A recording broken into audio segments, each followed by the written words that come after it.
మోసకరమైన మనస్సు గల వారై ఇచ్చుకున్నాడు పెదవులతో పలుకుదురు. యెహోవా ఇచ్చుకున్నాడు పెదవులన్నిటినీ, బింకములాడు నాలుకలన్నిటినీ కోసివేయును. చాలు. ఈ కీర్తన 12, 119, 138, 19 ఈ 4 కీర్తనలు దేవుని వాక్కును కొనియాడేటువంటి కీర్తనలు. మనము దేవుణ్ణి ఆరాధించేటప్పుడు ఏ విధంగా ఆరాధించాలనో ఈ 4 కీర్తనలు మనకు తెలియజేస్తున్నాయి. దేవుణ్ణి మనము ఏ విధంగా ఆరాధించాలో, ఏ విధంగా కొనియాడాలో తెలియజేసేటువంటి ఈ 4 కీర్తనలలో మరి యెహోవాను రక్షింపుము, భక్తి గల వారు లేకపోయిరి, విశ్వాసులు నరులలో ఉండకుండా గతించిపోయిరి. ఈ కీర్తనలు దావీదు రాస్తున్నాడు. ఏమంటున్నాడంటే, మనము ఒంటరిగా ఉన్నప్పుడు మనం చాలా సందర్భాల్లో ఏం చేస్తామంటే, మనకు కలిగినటువంటి శ్రమను బట్టి, మనకు కలిగినటువంటి వేదనను బట్టి, మనకు కలిగినటువంటి ఏదైతే ఆ ఇబ్బంది అనేది ఉందో, ఏదైతే శ్రమ అనేది ఏదైతే ఉందో దాని నుంచి మనము నిలదొక్కుకొని ఏ విధంగా నిలబడాలో ఈ కీర్తనకారుడు రాస్తున్నాడు.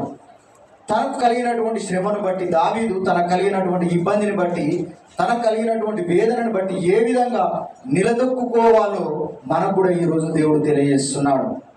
ఏమని తెలియజేస్తున్నాడంటే, యెహోవా నన్ను రక్షింపుము, భక్తి గల వారు లేకపోయేది. తన శత్రువుల విషయమై ప్రార్థిస్తున్నాడు. ఈ లోకంలో చూసినట్లయితే నన్ను రక్షించుము అని దావీదు ప్రార్థన చేస్తున్నాడు. విశ్వాసులు నరులలో ఉండకుండా గతించిపోయారు. అందరూ ఒకరితోనొకరు అబద్ధములాడుతున్నారు. దావీదు విషయమై మరి దేవునికి మొరపెడుతున్నాడు. తన విషయమై మరి దేవునికి ఏ విధంగా మొరపెడుతున్నారంటే, అందరూ తనను గురించి ఏమంటున్నారంటే, ఒకరికి నొకరు ఏమని చేస్తున్నారట, అబద్ధములాడుతున్నారట. వారు ఏం చేస్తున్నారంటే, మరి వారికి దేవుని దావీదు పైనటువంటి వారి యొక్క శత్రుత్వం బట్టి వారు ఏ విధంగా మాట్లాడుకుంటున్నారో వారి యొక్క మాటలను బట్టి యెహోవా అంటున్నాడు, యెహోవా ఇచ్చకములాడు పెదవులన్నిటినీ, బింకములాడు నాలుకలన్నిటినీ కోసివేయను అంటున్నాడు. మా నాలుకల చేత మేము సాధించేదము, మా పెదవులు మావి, మాకు ప్రభువు ఎవడని వారు అనుకొందురు.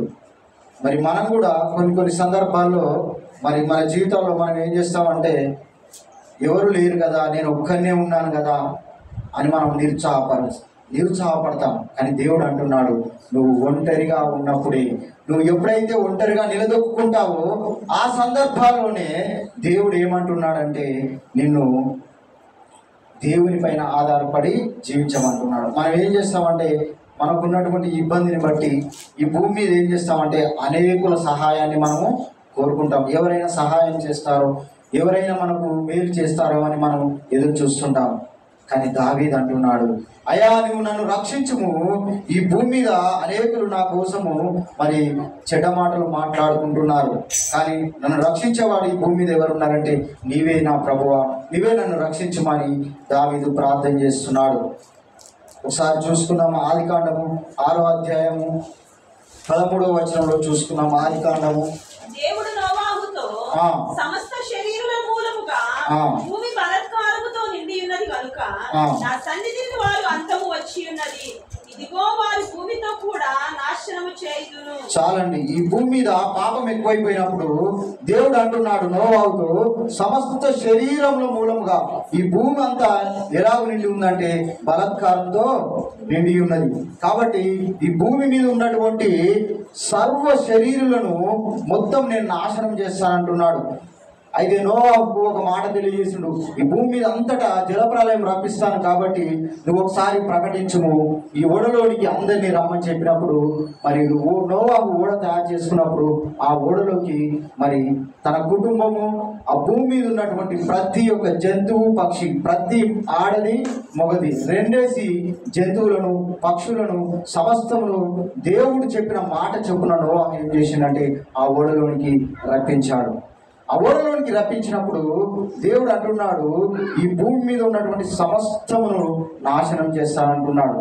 ఎందుకంటే మన యొక్క అవిధేయతను బట్టి, మన యొక్క అవివేకమును బట్టి, మన యొక్క పాపమును బట్టి ఈ భూమి మీద పాపం ఎక్కువైపోయింది అంటున్నాడు దేవుడు. కాబట్టి ఆ పాపాన్ని తొలగించడం కోసం నీ కొరకు నా కొరకు తన కుమారుడైనటువంటి తన ప్రియమైనటువంటి యేసుక్రీస్తుని ఈ భూమి మీదకి మనకు రక్షించడానికి ఆయన ఈ భూమి మీదకి పంపించాడు.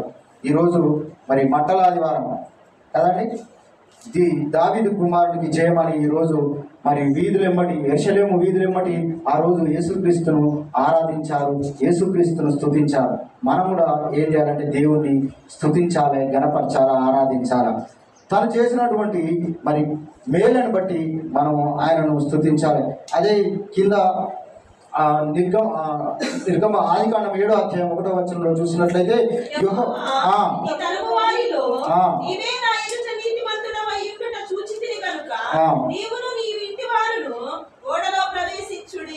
చాలండి. ఇప్పుడు ఆ ఓడలో ఎవరెవరు ప్రవేశించారండి? నోవాహును దేవుడు ఎందుకున్నాడంటే ఆయన నీతిమంతుడు. హల్లెలూయా. పరిశుద్ధ గ్రంథంలో చూసినట్లయితే కొందరు నీతిమంతులు మనకు కనబడతారు. అందులో మరి ప్రధానమైనటువంటి వ్యక్తిని నోవాహు ఎన్నుకున్నాడు. ఇంకా చాలా మంది ఉన్నారు, కానీ నోవాహు నీతిమంతుడు. కాబట్టి మనం కూడా ఈరోజు నీతిమంతులుగా ఆయన మందిరంలో చేరి ఆయనను ఈ కీర్తన ద్వారా మనం ఏం చేయాలంటే ఆయనను స్తుతించాలా, ఆయన గణపరచాలట. ఇంకేమంటుండంటే మాకు యజమాని ఎవరు అని చాలామంది, మాకు పరిపాలకులు ఎవరు అని దావీదును బట్టి తన శత్రువులు హర్షించినప్పుడు అంటున్నాడు. వారి చెడు ప్రవర్తన గల కారణము ఏంటంటే సైతాను. ఈరోజు మన కుటుంబాలలో మనం పడిపోవడానికి, దేవునితో సన్నిహిత్యాన్ని ఎక్కువగా గడపకుండా చేసేది ఎవరంటే సైతాను. హల్లెలూయా. కాబట్టి మనము ఈ రోజు నుంచి మనమే దేవుని యొక్క వాక్కును కొనియాడే విధంగా మనం ఏం చేయాలంటే ఆయనను ఆరాధించాలి. హల్లెలూయా. ఈ కీర్తనలో ఇంటికి వెళ్ళాక చదువుకోండి 119, 138, 19 ఈ 4 కీర్తనలు దేవుణ్ణి ఏ విధంగా కొనియాడితే సైతాన్ గాడు పారిపోతాడు మన కుటుంబంలో నుంచి అనేటువంటి మరి మాటలు దేవుని వాక్యం సెలవిస్తుంది. కాబట్టి దేవుని పరిపాలనకు మనము తలొగ్గి ఆరాధించాలి. ఎవరి పరిపాలన కింద ఉన్నామండి? మనము దేవుని పరిపాలన. ఎప్పుడైతే దేవుని పరిపాలన కింద మనం లేకుండా పక్కకు తప్పుకుంటామో సాతాను పరిపాలన కిందకు వస్తాం మనం. కాబట్టి ఈ చిన్ని మాటలు దేవుడు దీవించి ఆశీర్వదించునుగా. ఈ సమయం ఇచ్చిన గారికి నా వందనాలు తెలియజేస్తూ ముగ్గురు పాస్టర్లు ముందుకొచ్చి